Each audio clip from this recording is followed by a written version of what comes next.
Hi, good evening. Welcome along to the Transfer Show. Loads going on in this window, and we've managed to secure both Dharmesh Sheth and James Green on a free. We'll hear from them in just a moment.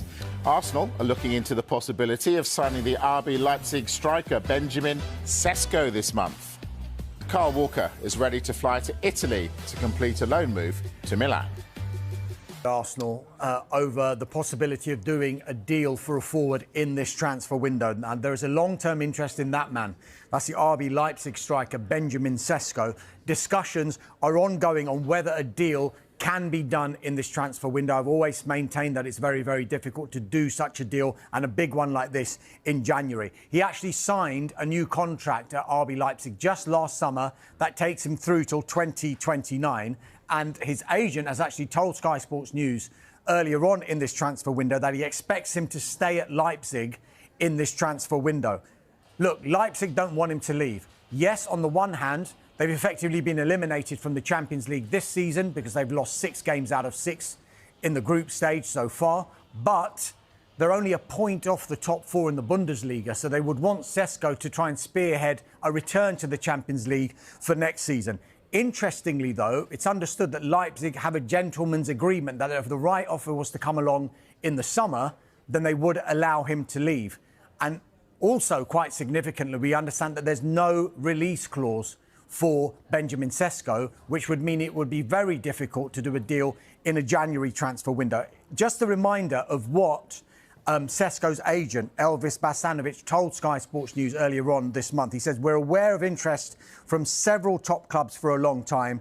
If you ask me if Šeško will move in January, I can only say Šeško is happy with his development in RB Leipzig at the moment, and he is an RB Leipzig player with a long-term contract." But we've heard quotes like that before. Just about to say, players can move. Yeah, we will see. Let's talk Kyle Walker. What's the latest on him, James? Arsenal are monitoring the situation. But I've got to add, Mike, from Wolves' perspective, they are adamant that this player is not for sale in this window. They remain confident that he will sign a new contract. He will be with them in what is a very pivotal part of the season as they fight against relegation. And they don't need to sign him. Financially, they don't need to sign him. Remember, this is a club that sold the likes of Pedro Neto, Max Kilman in the summer. So they've got plenty of finances. It's not under financial restraint to be forced to sell the player, and they want to keep him. Ultimately, he's one of their best players, if not Wolves' best player currently. For Nottingham Forest, though, and the reports of this, it really does show their ambition right now as a football club to not only look at this season to push on as far as they can, a third in the Premier League table in great form, 7 wins in the last 8 games, but also shows where the club wants to go next season, that they're not looking at this season as just a one-hit wonder. They want to maintain European football and competing at the top end of the Premier League for a long time. And a signing like 25-year-old Matheus Cunha certainly shows that ambition. But as I said, Wolves adamant he's not for sale. Fine. Now, Dharmesh, James just mentioned that Arsenal have shown an interest in Cunha. Who else are they interested in? Yeah, look, internal talks are continuing. Yeah, Kyle Walker, actually, if you remember rightly, we were speaking about Kyle Walker last week and the potential about AC Milan, but the likelihood AC Milan were looking at Marcus Rashford at that point. Fast forward just over a week, Kyle Walker looks set to join AC Milan on loan to the end of the season with an option to buy. Now, we understand that he's waiting to get confirmation from Manchester City to fly out to Milan to complete this deal. Now, Sky Italy are reporting that this deal is already done. It's sealed. It's happening. Kyle Walker will be an AC Milan player.